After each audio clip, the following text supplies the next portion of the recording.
आदरणीय हमारे योग अनुभव महाराज जी, योग अनुभव आश्रम के हमारे विश्वासपुरी जी, जिनकी अध्यक्षता में हमने बैठक यहाँ पे आयोजित की। और महानगर व्यापार मंडल की ओर से हम उत्तराखंड के मुख्यमंत्री पुष्कर सिंह धामी जी का, धामी सरकार का, पूरी कैबिनेट सरकार का उत्तराखंड की आज्ञा देने के लिए यहाँ उपस्थित हैं। एक बहुत अच्छा कार्य लगातार, वैसे तो जनहित में, समाज हित में, व्यापारिक हित में मुख्यमंत्री उत्तराखंड सरकार कार्य कर रही है। और उस पर ही धामी जी ने जो आज एक सशक्त भू कानून जिसे कैबिनेट में पास करके धरातल पर उतारने का कार्य किया, उसके लिए हम सभी तालियों के साथ मुख्यमंत्री को बधाई और शुभकामनाएं। और साथ ही हम उत्तराखंड के माननीय मुख्यमंत्री जी ने जो आर्थिक संतुलन बनाते हुए कार्य किया, बिहार को और उधम सिंह नगर जिले को भू कानून से बाहर का दायरे में रखा, जिससे कि उद्यमियों को भी लाभ हो, व्यापारियों का व्यापारिक दृष्टिकोण भी उन्होंने ध्यान में रखा, आर्थिक संतुलन बनाने में सहयोग किया। और बाहरी राज्यों से आने वाले लोगों की जो आस्था हरिद्वार से जुड़ी है, उसमें कहीं ना कहीं वो किसी न किसी रूप में यहाँ रहना चाहते हैं, कुछ अपने व्यापार बढ़ाना चाहते हैं, और इस हरिद्वार को भी उससे फायदा होता है और बाहर से आने वाले पर्यटक और आमजन को भी फायदा होता है। तो उसके लिए विशेष रूप से एक बार पुनः तालियों के साथ मुख्यमंत्री जी का स्वागत, बधाई कि उन्होंने हरिद्वार वासियों के, इस हरिद्वार की जनता का, व्यापार का, उद्यमियों के बारे में सोचते हुए आर्थिक संतुलन बना के जो कार्य किया, जिसमें उत्तराखंड के अन्य जितने जिले थे उसमें भू कानून लागू किया,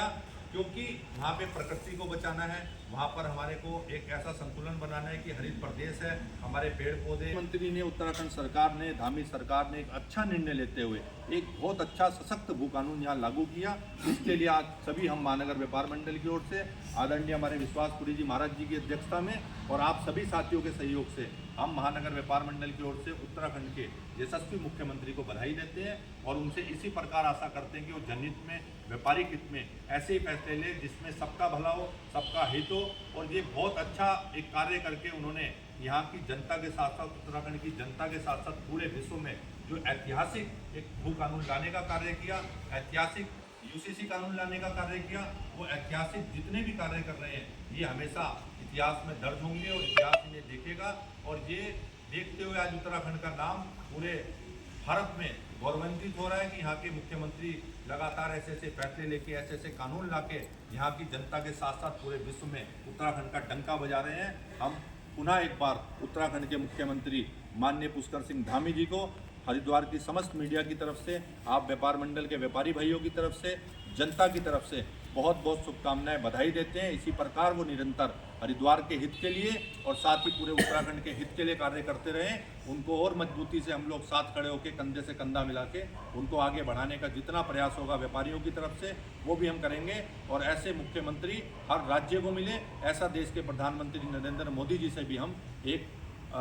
उपेक्षा रखेंगे, क्योंकि जिस प्रकार से एक आर्थिक संतुलन के साथ उन्होंने इस नैतिक कार्य को करने का जिम्मा उठाया, वो वाकई में स्वागत योग्य, प्रशंसनीय है। क्योंकि सिडकुल जैसे क्षेत्र हमारे पास हैं जहाँ पे व्यापार के लिए बाहर के राज्यों से लोग आते हैं, अन्य स्ट्रक्चर के कार्य यहाँ पर हरिद्वार में हो रहे हैं। आगे की तरफ आप जाके देखेंगे, बड़ी बड़ी सिटी, बड़ी बड़ी कंट्री यहाँ पे डेवलप हो रही है, जिससे व्यापार को बढ़ावा मिलने के साथ साथ पर्यटन को बढ़ावा मिलता है और साथ ही उसमें काम करने वाले लोगों को भी रोजगार मिलता है। तो इसलिए हरिद्वार जिले को, उधम सिंह नगर जिले को इन्होंने बाहर रखने का जो कार्य मुख्यमंत्री जी ने भू कानून में किया, मैं उसके लिए उन्हें बधाई देते हुए स्वागत योग्य कदम बताता हूं और उनकी खूब प्रशंसा जितनी हम कर सकते हैं करते हैं। और जल्दी महानगर व्यापार मंडल ये घोषणा करता है मुख्यमंत्री जी का हरिद्वार आगमन हो या उत्तराखंड जाकर, देहरादून जाकर भी स्वागत करना हो, तो हम इस मामले पर मुख्यमंत्री का स्वागत करेंगे व्यापारियों की तरफ से, व्यापार मंडल की तरफ से। और साथ ही यूसीसी कानून लागू होने पर भी जो एक अच्छा कानून वो लाए, उसके लिए भी हम उत्तराखंड के मुख्यमंत्री का स्वागत कार्यक्रम भी आयोजित करेंगे। धन्यवाद। जय हिंद, जय भारत, जय उत्तराखंड।